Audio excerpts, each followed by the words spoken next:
Mr. Thomas Abraham, Reverend Jim, my dear friends, children, I am asked to give you Easter greetings and wish you greetings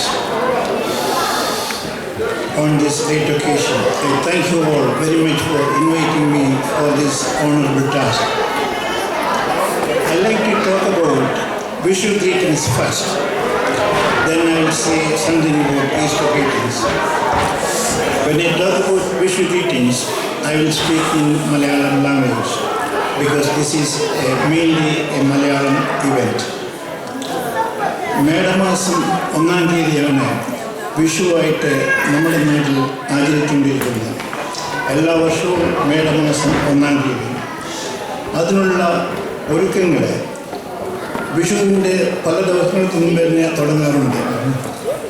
വീടുകളിലുള്ളവരെല്ലാം മിറ്റവും വീടിനകവും എല്ലാം അടിച്ച് വൃത്തിയാക്കിയിടും. എല്ലാവർക്കും വിഷുവിനുള്ള ഒരുക്കങ്ങളാണ്. വിഷുവിൻ്റെ തലേദിവസം സന്ധ്യയ്ക്ക് എല്ലാവരും ഉറങ്ങിക്കിടക്കുമ്പോൾ വീട്ടിലെ മുത്തശ്ശിമാർ, മറ്റ് അമ്മമാർ അവരുടെ പൂജ മുറി ഉണ്ടെങ്കിൽ അവിടെ പോവും. അവിടെ ഒരു ഉരുളി വെച്ചിട്ടുണ്ടാവും. ആ ഉരുളിക്കകത്ത് കുറച്ച് നെല്ലുണ്ടാവും, കുറച്ച് അരി ഉണ്ടാവും. പിന്നെ അതിനകത്തൊരു കിണ്ടി വെക്കും. കിണ്ടിക്കകത്ത് വെള്ളമുണ്ടാവും, ഒരു കണ്ണാടി ഉണ്ടാവും, പുഷ്പങ്ങളുണ്ടാവും. പിന്നെ കിണ്ടിയുടെ അടുത്തും വലത്തും തേങ്ങ പൊളിച്ചിട്ട് അതിനകത്ത് വെളിച്ചെണ്ണ ഇട്ടിട്ട് തിരികെ എത്തിച്ച് വയ്ക്കും. പിന്നെ ഈ ഉരുളിക്കകത്ത് നമ്മുടെ നാട്ടിൽ കിട്ടുന്ന മാങ്ങ, തേങ്ങ, മറ്റു തരത്തിലുള്ള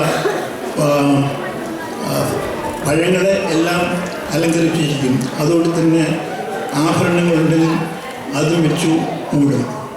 ഇതെല്ലാം നടക്കുമ്പോൾ വീട്ടിലുള്ള ബാക്കി എല്ലാവരും ഉറങ്ങിയായിരിക്കും. പിറ്റേ ദിവസം രാവിലെ ഒന്നിൻ്റെ ബ്രഹ്മമുഹൂർത്തം എന്ന് പറഞ്ഞ സമയമുണ്ട്. രാവിലെ 4 മണിക്കും 6 മണിക്കും ഇടയ്ക്കുള്ള സമയമാണ്.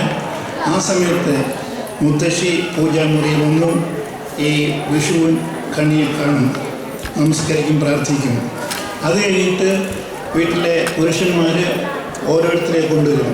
എല്ലാവരോടും കണ്ണടച്ചിട്ടായിരിക്കും വരാൻ പറയുന്നത്.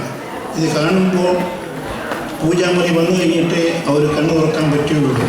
കാരണം മേടമാസം 1-ാം തീയതി കാണുന്ന ആദ്യത്തെ കാഴ്ച വിഷുക്കണി ആയിരിക്കണമെന്നാണ്. ഈ ഉരുളിക്ക്